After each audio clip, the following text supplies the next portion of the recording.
All right, Dane Rose here, and thank you for joining me on this week of, or this year of accelerated growth and well-being. I want to talk about a blind spot that I've noticed in our culture and my own drop in the bucket to remedy it. So first of all, what is the blind spot? Well, the blind spot is partnering.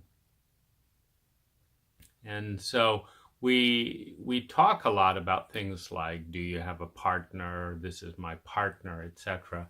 But when we partner, it's to move beyond the ego, to transcend the ego, and actually to become a part of something bigger, be it a dance, a partner in a dance, be it an organization, being the partnering in raising a child, the partnering in creating a relationship.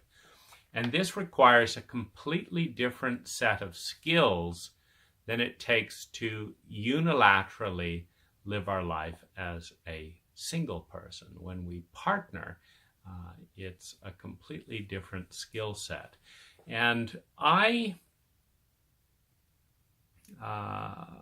I'm very sensitive to the phenomena of being included and excluded. And when you partner with someone, you are always including them.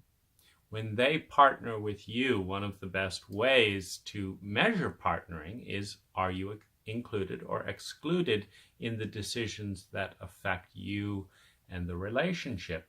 Because if you are not included, it is not a partnering. And so here were a couple of the things that I would notice with dates. I've been on a lot of dates and spent time with 70 lovers starting at age 26. I deliberately delayed to build some skill and life skill, etc., because I frankly think that in our culture, due to the emotional literacy, we literally can know more about calculus than we know about a single human emotion due to the lack of formal study. Relationships are largely emotionally based, and so there's a lot of blindness there. And so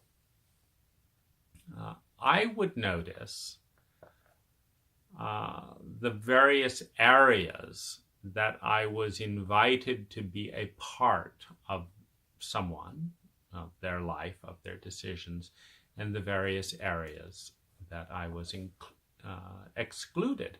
And I noticed the difference in different parts of the world where there's different degrees of responsiveness, different degrees of receptivity, different degrees of inclusion, different default assumptions about the degree, depth, and nature and areas of the inclusion and exclusion.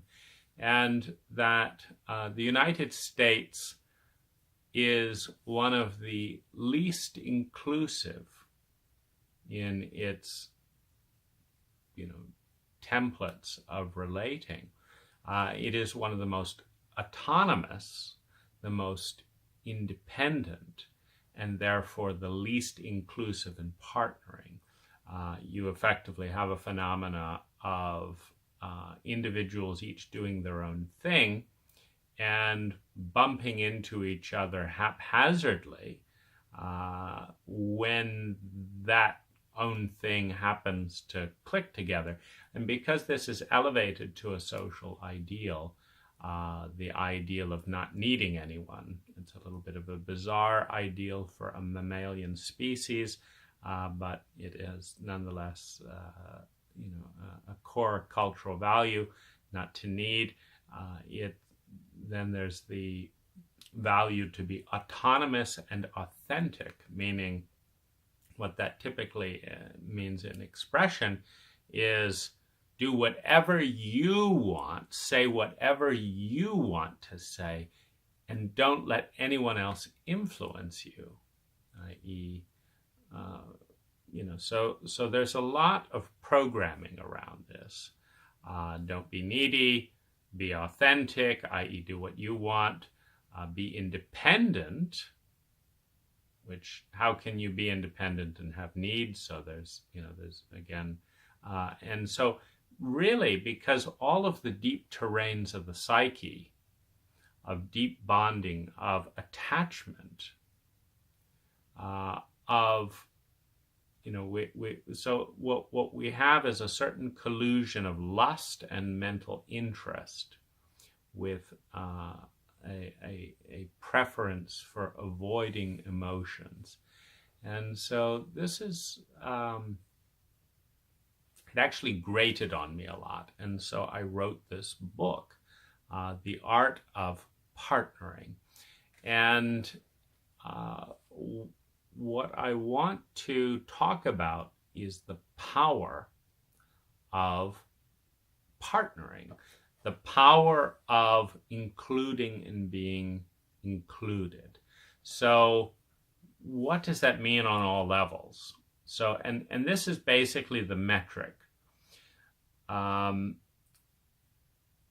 So first of all, there's the metric of the degree of commitment to include. Stephen Covey talks about win-win or no deal being kind of the format that, and so this is one level of inclusion. So one level is I win, you don't matter, and so I win, and if I don't win with you, I go win with someone else. So that's, a fair level of autonomy. The next is win-win or no deal, which is I'm going to win. I'm going to do my best to help you win. If we both can't win, I'll go make a deal with somebody else. But the next step beyond that is win-win in some format or other together, where I'm going to say this is what I really want, and you're going to say that's what you really want. And if that doesn't gel easily, we're going to explore new things that we both want until we find things that we both want together. And so this is a deeper level of commitment. I'd like to go out and see Thor together. You'd like to stay home and play checkers. Okay, there's not a win-win. Okay, well, let's look at what else.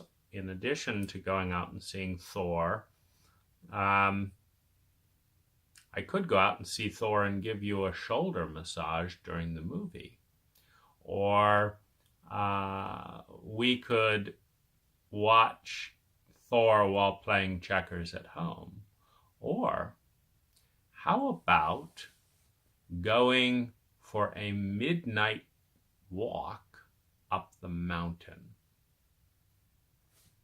Different idea is, can we, because if we keep bringing in new choices and options, it may take a little bit of work, but often there is something that is more profound, more interesting than either initially thought of, and thus the commitment to find the win-win.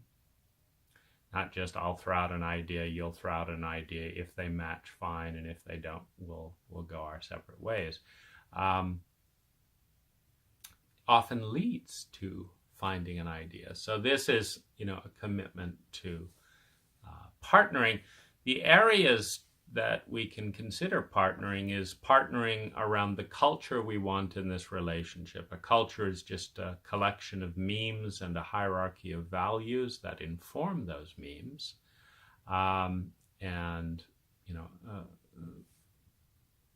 If you build a conscious culture together, it's the most important aspect of partnering because it's the context in which all the partnering will occur. People usually partner to some degree in the forming of relationship. In America, many people do not partner in the dissolution of the relationship, in the death of the relationship. But that is an equally rich and valuable area to partner, to actually have a conversation early on in the relationship. It looks like we may have a relationship, but before we form deep attachments, could we talk about how you like to end a relationship and how I like to end a relationship? And could we do that consciously together? Because 90% or more of all relationships end before death.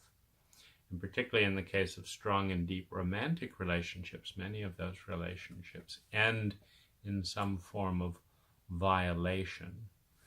You hurt my feelings, you didn't want to repair it, so we're not speaking anymore.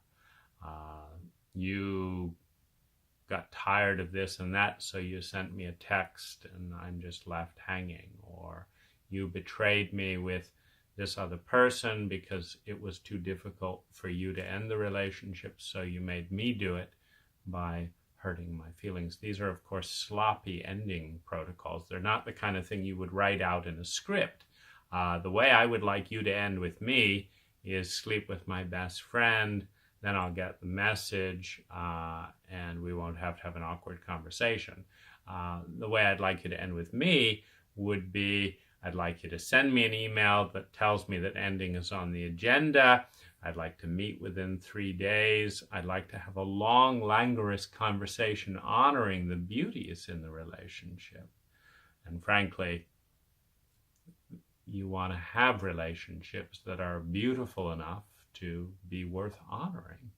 That's, step number one in the partnering dance. But let's have a great ending.